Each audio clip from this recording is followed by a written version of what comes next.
नलिनी रात के समय टॉयलेट के लिए बिस्तर से उठकर बाथरूम की तरफ गई तो उसने देखा उसकी बहू सोनी अपने कमरे में सोने की बजाय दरवाजे पर बैठकर किसी का इंतजार कर रही थी। बहू को किसी का इंतजार करते देख नलिनी आश्चर्य से बोली, बहू तुम किसका इंतजार कर रही हो? यह सुनकर सोनी धीमी स्वर में बोली, अमन का इंतजार कर रही हूँ। अभी तक वो घर नहीं लौटा है। कितनी बार समझाया है उसे कि जल्दी से घर आ जाया कर, परंतु मेरी बात मानता ही नहीं है।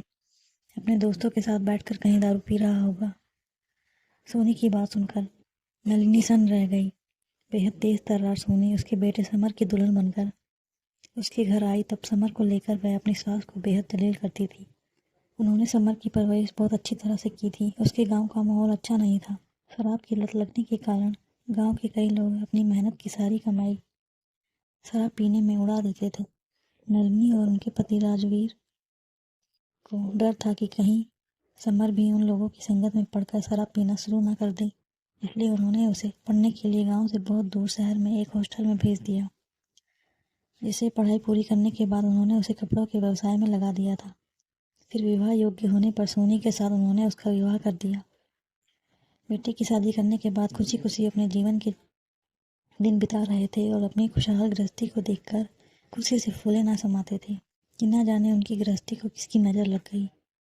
नलिनी को एक दिन गहरा आघात लगा जब उन्होंने समर को शराब के नशे में घर के अंदर आते हुए देखा।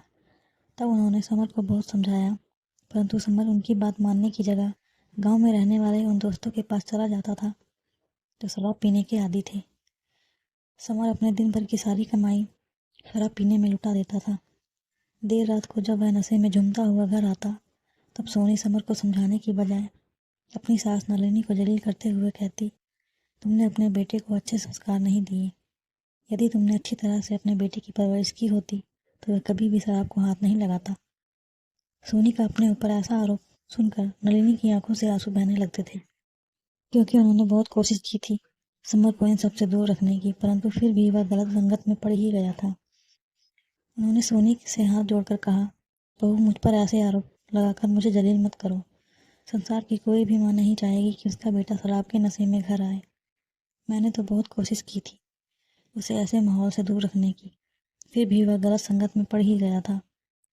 सोनी उनकी बात सुनकर मजाक उड़ाते हुए कहती है, ये सब झूठी बातें हैं। आपने इन्हें अच्छे संस्कार नहीं दिए। जब मेरे बच्चे होंगे तब मैं दिखाऊंगी आपको कि बच्चे को अच्छे संस्कार कैसे दिए जाते हैं।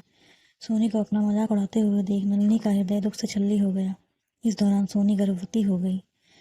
जब कुछ समय बाद उसने एक बेटे को जन्म दिया तो उन्होंने बड़े प्यार से उसका नाम अमन रखा था। अमन अभी 3 साल का ही था कि एक दिन दिल का दौरा पड़ने के कारण उसके पापा समर की मौत हो गई। बेटे की मौत के कारण राजवीर को ऐसा सदमा लगा कि एक दिन जो वह खाना खाकर सोए तो फिर उठे ही नहीं और हमेशा के लिए अपने बेटे के पास चले गए।